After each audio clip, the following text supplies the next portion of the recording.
office of the President of South Africa has been occupied by 5 men since 1994. Nelson Mandela, Thabo Mbeki, Halema Monthlante, Jacob Zuma, and Cyril Ramaphosa.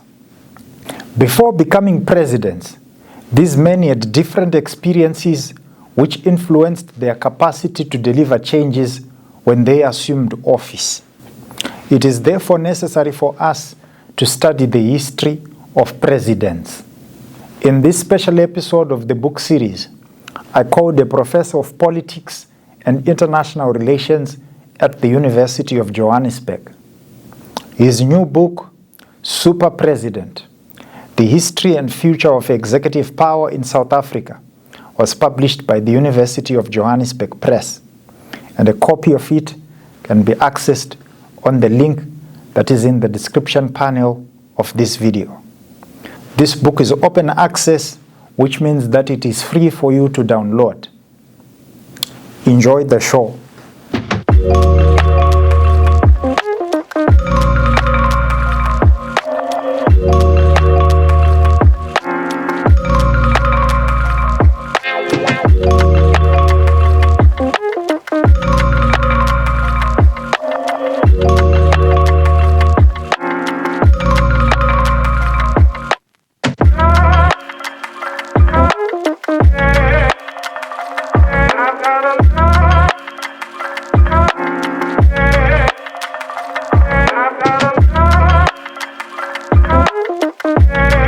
Professor Bhaso Ndzendze, thank you so much for making the time and welcome to the show.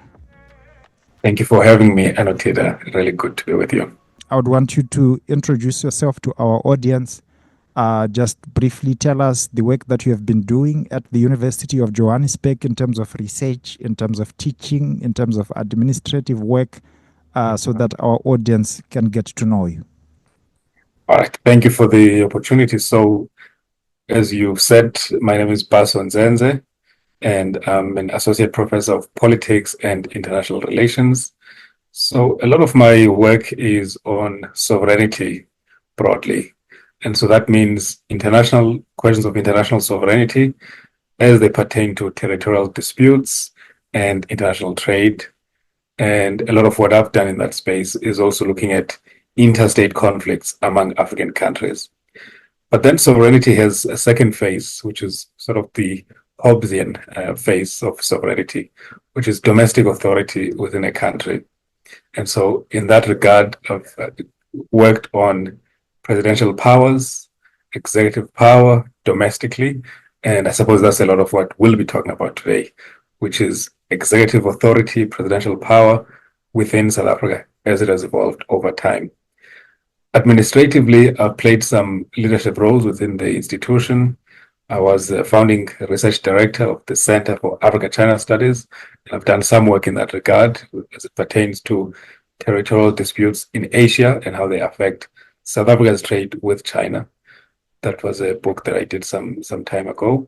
And then I later became head of department for the Department of Politics and International Relations here at the university. And currently, I'm playing the role of Vice-Dean for Internationalization for the entire faculty, which has 13 departments and 8 research centers and 1 research institute. I've also led research with the 4 IR and Digital Policy Research Unit, again within the fold of sovereignty, looking particularly at military technologies, but also then having a team that looks at various other aspects of digital policy. And then in terms of teaching, I often say I'm the one lecturer, the one professor that students will see from first year all the way to their postgraduate studies, because I teach Introduction to International Political Economy at the first year level. I teach African political history at the second year level. I teach militarization of African politics at the third year level. And then I teach 2 courses at postgraduate, one looking at the relationship between Africa and China, so Africa-China relations, and then one looking at key issues in international relations. And so I have a full teaching load, but I really love it as well. Nice one. That's a lot of work that you are doing there. And I should say thank you so much for doing such a great service to the knowledge industry. You know, you are balancing a lot of things: administrative work, research work, writing, and as well as teaching. That is very excellent, and we should acknowledge that. So, Yeah, very kind.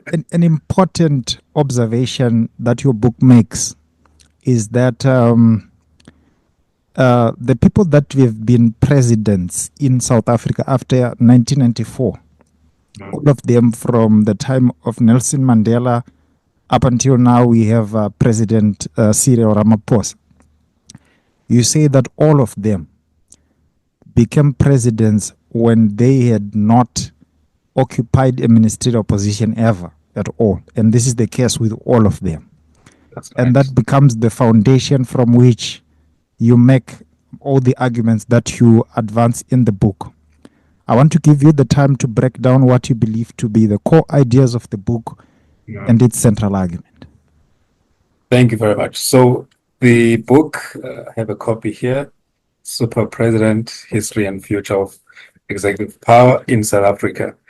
It begins with that observation that South Africa's presidents since 1994 have not held ministerial experience, in contrast to the men who ruled South Africa from its formal establishment in 1910 all the way to 1994.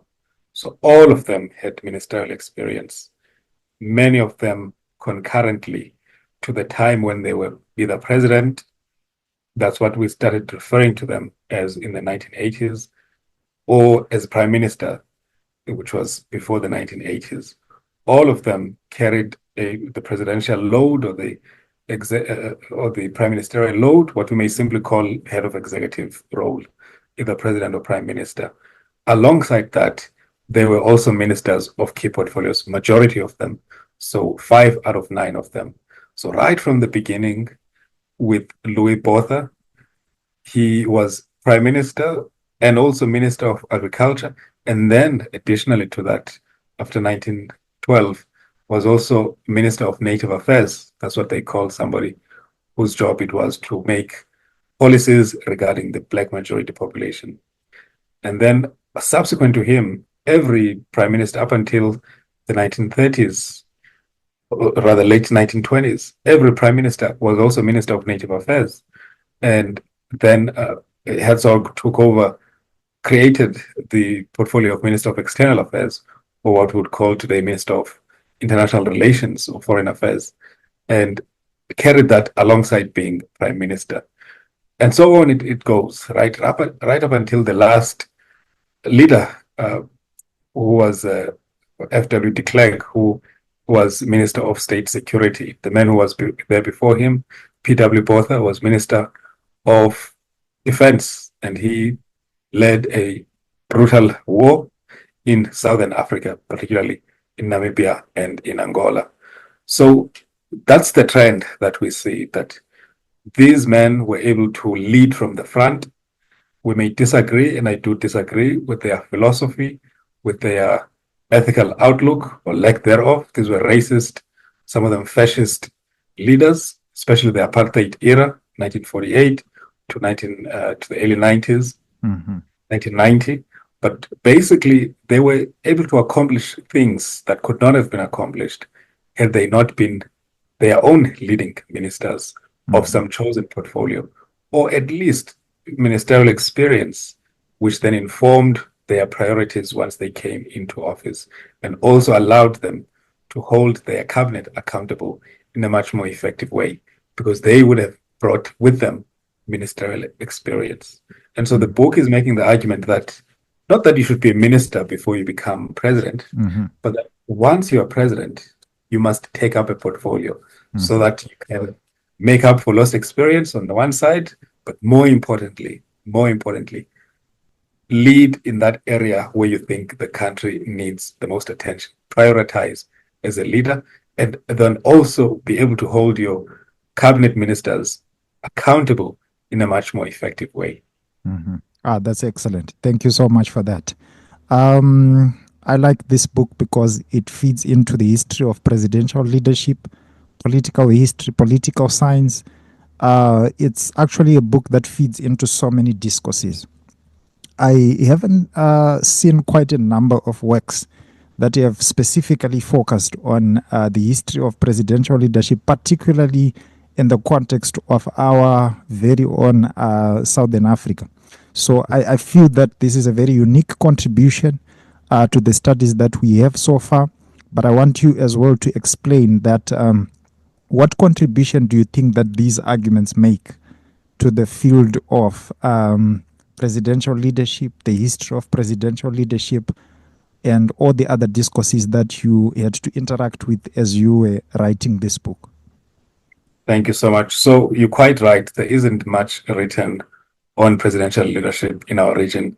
A lot of what you will find is biographies, political biographies of key figures, and really not much beyond that, or individual sort of country histories, but not anything analytical with regards to presidents. And so what this book contributes is an in-depth analysis of how people lead countries in a very practical, even modest way, a very humane way, which is how do I set out a vision and accomplish it? And it turns out you don't need to be born with certain talents. You can simply take charge of that which you think needs to be taken charge of. And so that's the importance of this book. It demystifies how the white minority rule that was there in South Africa from the time of colonialism up to 1994 got to do so much. And one might say, especially from 1910 to 1994, which is basically 84 years, in such a short space of time, they left an indelible mark in on the face of South Africa. They transformed the landscape of South Africa. We're still grappling with the legacies of apartheid and colonialism to this day in South Africa. So the question is, how did they do it? And this book places at the forefront of this the highest position, or the highest position of authority that is occupied within the country, and says these were the people who were there.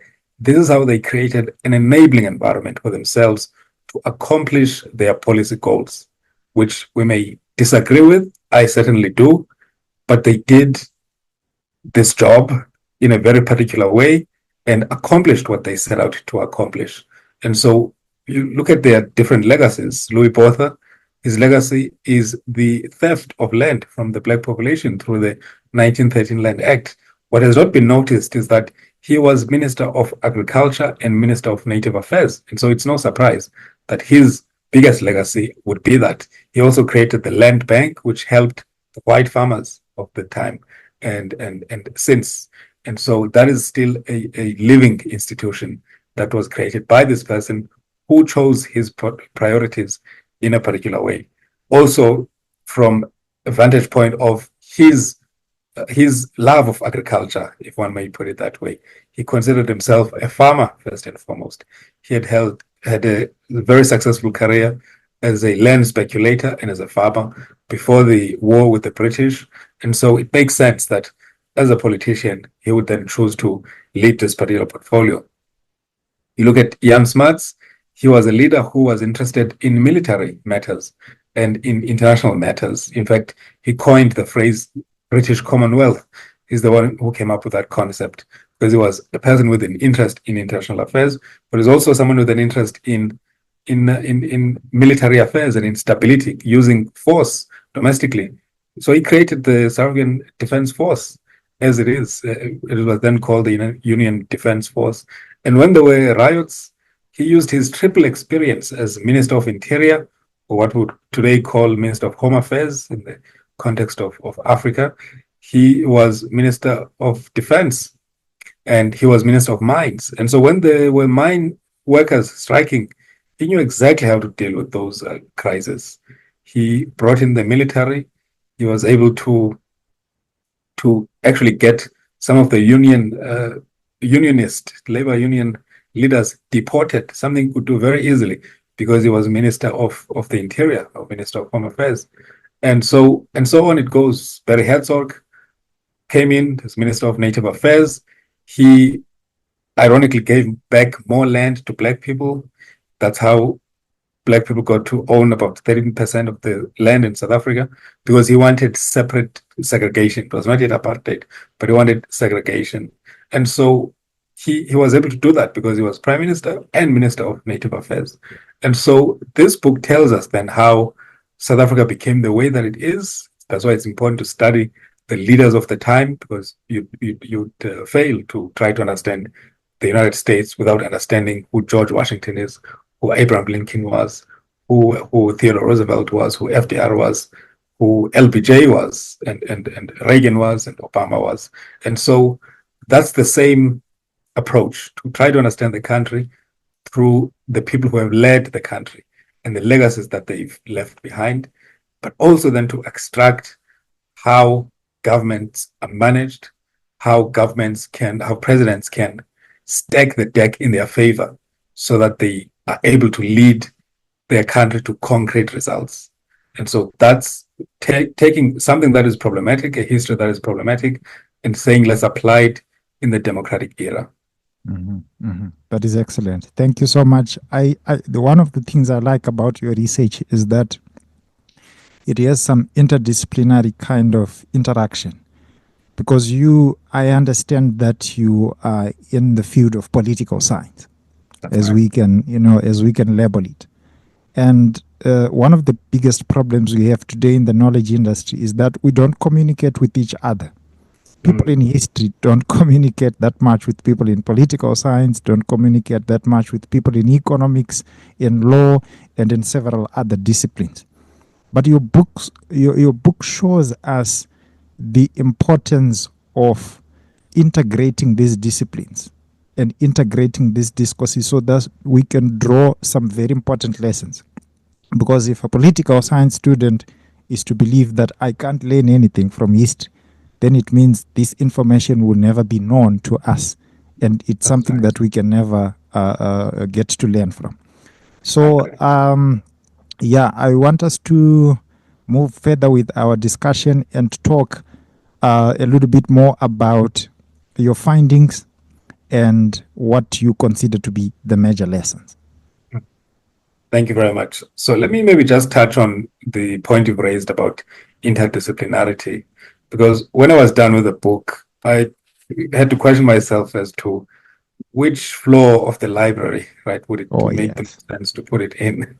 And I came ultimately to the conclusion that if I was a librarian, I would get 3 copies of the book, actually. One for the history section, one for the political science shelves, and the other for the law shelves, because it deals with, as you've observed, with history. I worked a lot with archival materials, with contemporary sources, old newspapers from the late 1800s, but also then political science, using the lens and the tools and the methods of political science, because essentially that's what the book is trying to get at. How can the highest office in the land be optimized to lead to certain policy results or to certain policy results? And how can the president most effectively manage his or her cabinet?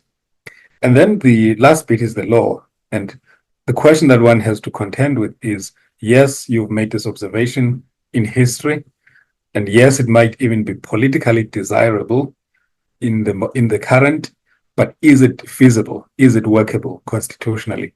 And so I engaged in a lot of constitutional scholarship, including the theory of the unitary executive, different debates as to the full extent of a president's powers. I read a lot of case law from our constitutional court, and ultimately came to the conclusion that yes, it is workable constitutionally. You could do this without changing a single word of the South African Constitution as it stands. And so that's what the book contributes. It's a book of, yes, theory, very important. It's a book of also comparative political science, because I wrote a chapter where I say, yes, it might be historically there, it might be politically desirable, and it might even be constitutionally possible, but would it be workable?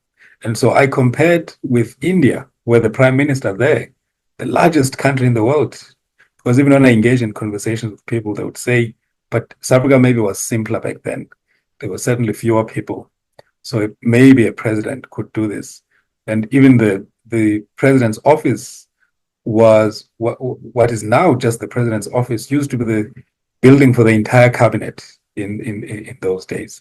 And so what I had to do was to look abroad, to look to Canada, look to Nigeria, look to India, countries that are bigger than South Africa, that have comparable populations and even more population than South Africa.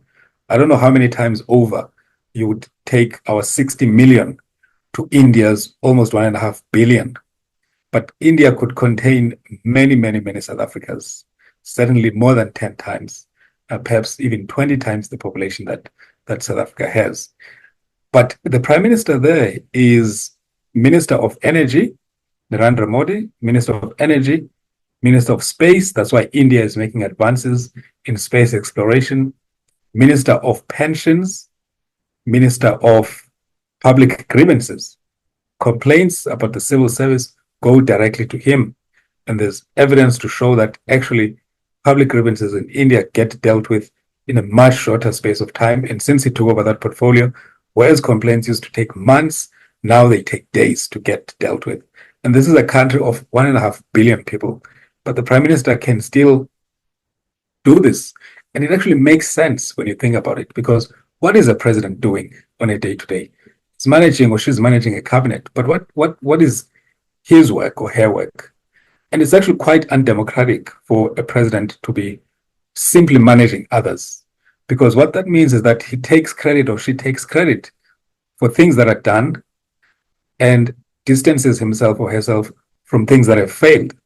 But when you have a president in charge of a particular portfolio, when he or she wants your vote again, or wants your vote for his party again after a certain amount of time, he can't hide behind.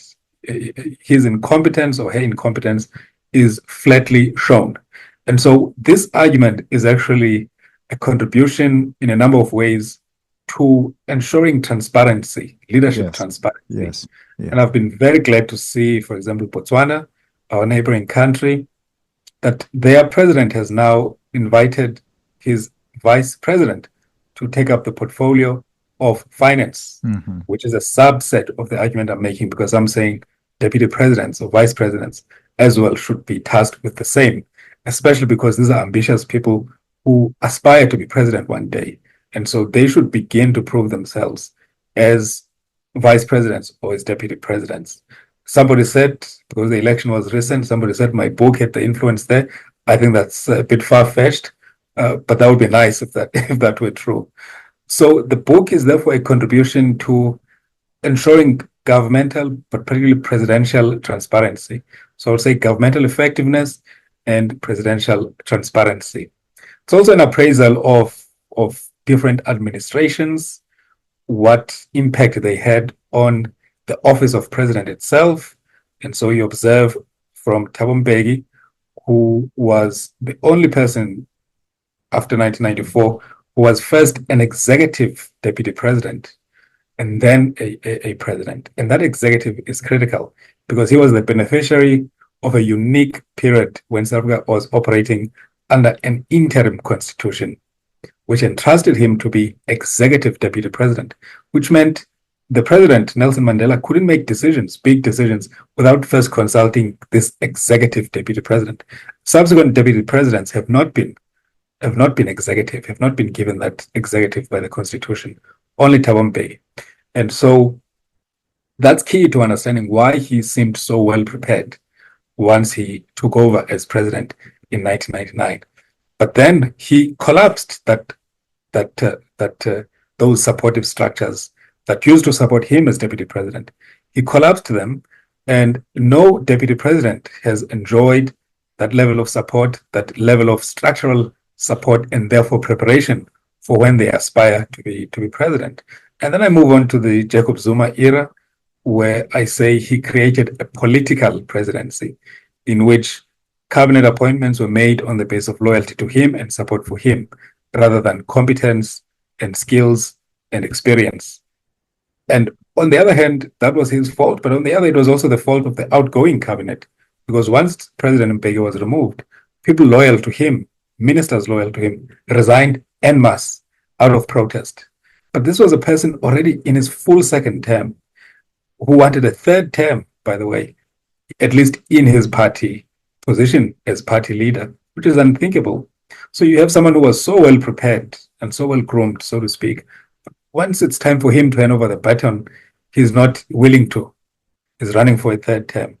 And then we go to the current president of South Africa, President Ramaphosa, and I say he created a personal presidency because this is a president who has almost a parallel cabinet alongside the official cabinet because he won a very slim majority within his party to be leader as well as in the parliament to be elected president. And so he ended up then creating these parallel structures. I've never seen a president with so many advisors, with so many advisory panels on economic development, on land, on state-owned enterprises, on a whole host of things. But those should be functions performed by the cabinet that he has appointed. That's who gets paid. And that's who is constitutionally mandated to do these things. And then, worst of all, is that it makes him an ineffective leader because part of what the book does is to go through the contracts that he signed with all his ministers, with all his cabinet ministers. And when you read them, you see that actually this is a very inexperienced president because some of the things he's agreeing to are impossible. But also the contracts that the ministers have signed are very cleverly worded in a way to absolve the ministers of responsibility should the targets not be met. And so that's why I say he's created a personal cabinet because he has created also ministers in the presidency who are close to him. But the rest of the cabinet, which he should be dependent on, is actually kind of hired or brought on board because he has to appease certain elements of his own party. But that's it. He's not making optimal use of them. And they, in turn, are taking advantage of his inexperience. Wow. Thank you so much for that.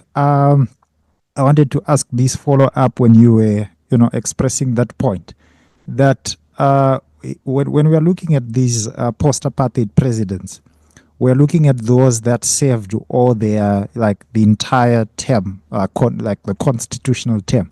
I wanted to ask of this guy who was interim president. His name is Kgalema Motlanthe. Yes. Do you know why we know Motlanthe a lot, especially us people from Zimbabwe?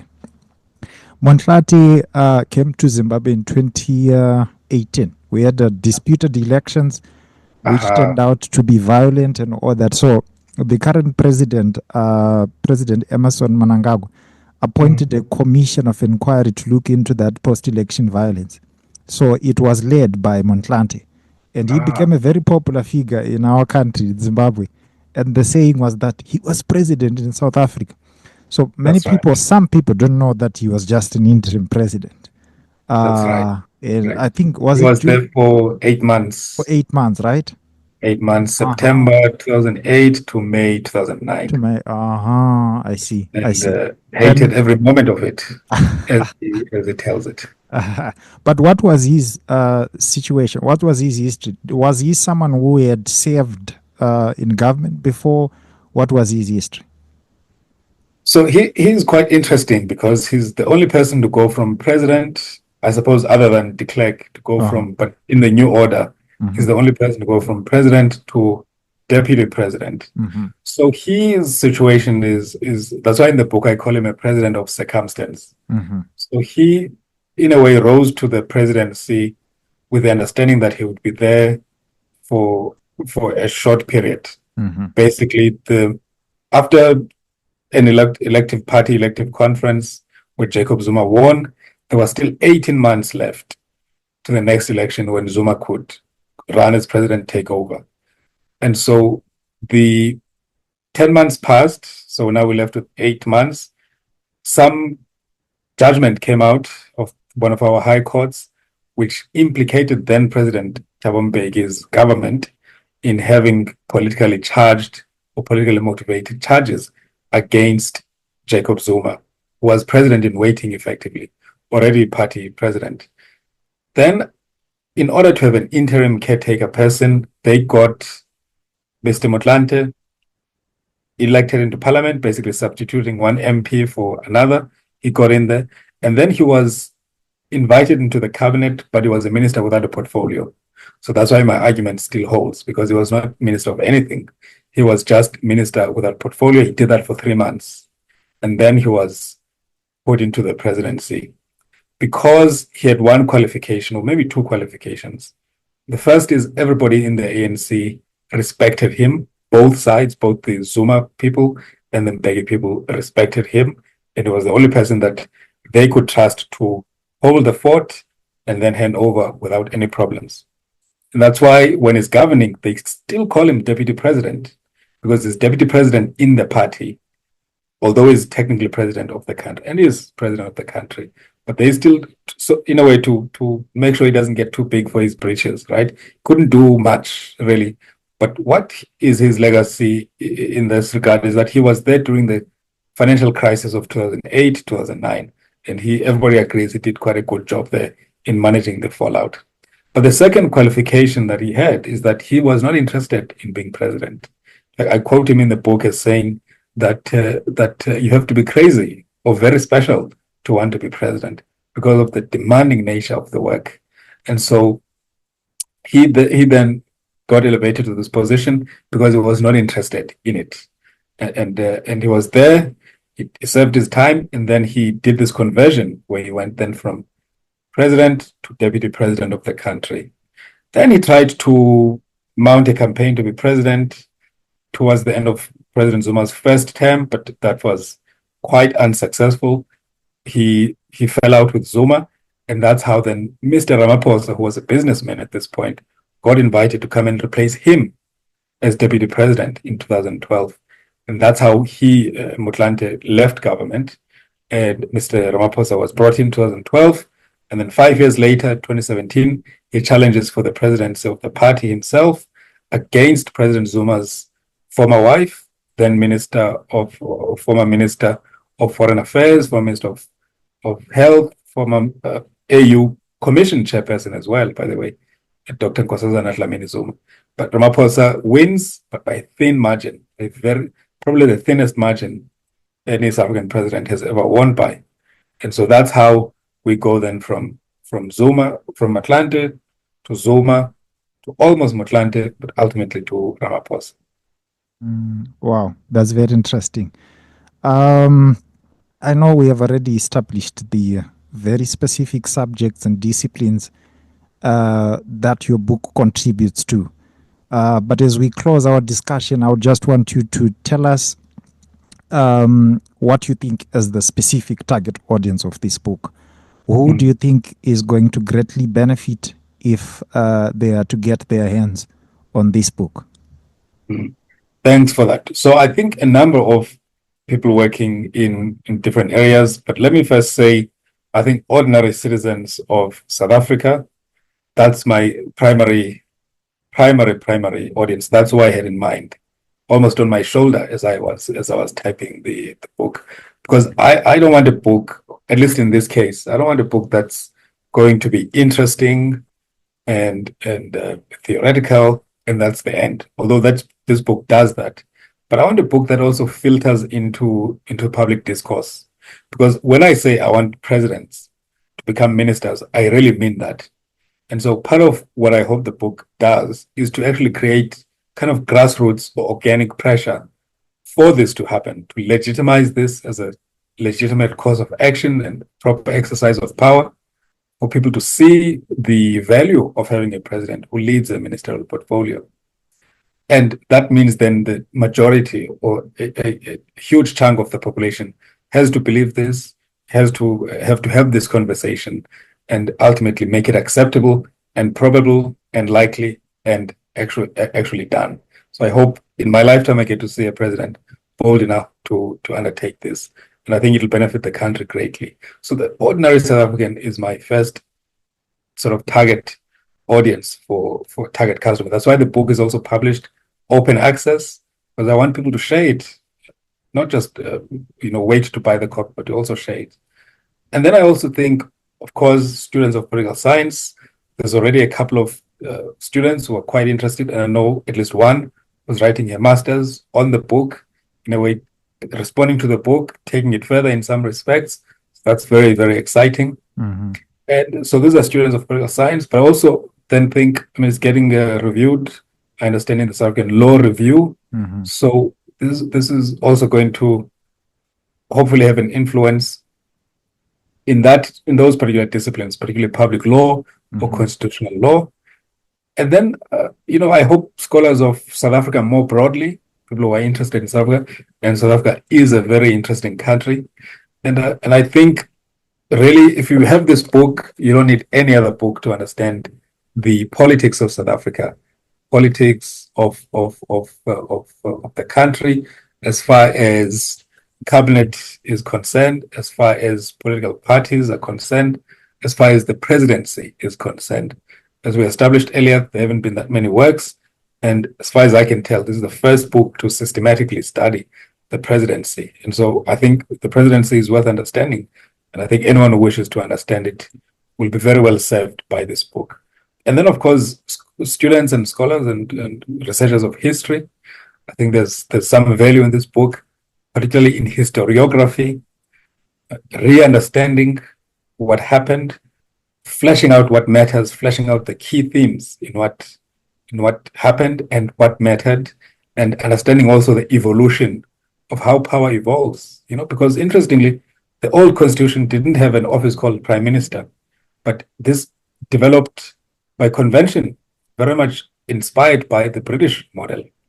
But when South Africa severed ties with the British, they established things in a much more written down, codified way. And so that historiography, I think, is quite important to understand. And also students in the United States would be quite interested, because I do have a chapter on the first presidency, which is the American presidency. So if you go to the book on chapter 9, you will see there a study of the United States Constitution, which has inspired many constitutions, including ours. And one of the key sources of inspiration there is this idea of a unitary presidency, because the American Constitutional Convention debated for a long time whether a president should be one person or multiple people. Because if it's one person, they might become too powerful. If it's multiple people, maybe they might balance each other well. But ultimately, Alexander Hamilton, forcefully and successfully argued that no, a president should be one person, because then you tap into their ambition, and also you're able to hold them accountable. If it's three of us, I will say fellow President Anotida was supposed to be doing this, and you will say fellow President Bhaso was meant to be doing this, and somebody else might and on it goes. But if it's a singular presidency, it's useful. So this could have happened in a much different direction. But ultimately, that balance of power, and by the way, also the balance between the presidency, the executive, the legislature, Congress, and the judiciary in the courts, that is an example that lives on as well, and lives on in the US, lives on here. So how that comes about, there's a much deeper history that I touch on, including weaker presidencies in the past, weaker executives, the elected kings of Poland versus the very strong Polish parliament in those days, how that led to the diminishing and evaporation of that country. So there's a lot of historiography that I think scholars of history will find to be beneficial, hopefully.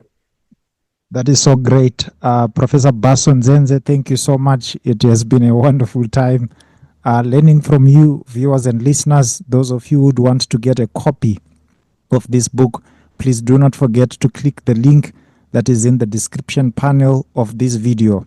I think it is important for us, Professor Bhaso, to emphasize that this book is open access. That's right. And it means that you can get it, and you do not need to pay anything. You don't need to convince anybody to get this book. So it's open access. The link is right there in the description panel. Click it and access the book, read it, and enjoy the ideas and thoughts that we are learning from Professor Bhaso Ndzendze. Thank you so much for your time, and have a wonderful day. Thank you so much. Really appreciate the time, and appreciate the emphasis on open access. It's also for those who are on Google Books, who prefer to go that way. As of this morning, I saw it's there. Oh, nice. Simply go grab a free copy there, and you have no excuse not to read the book. So thank you very much for having me. Really enjoyed our conversation today. That's wonderful. Thank you.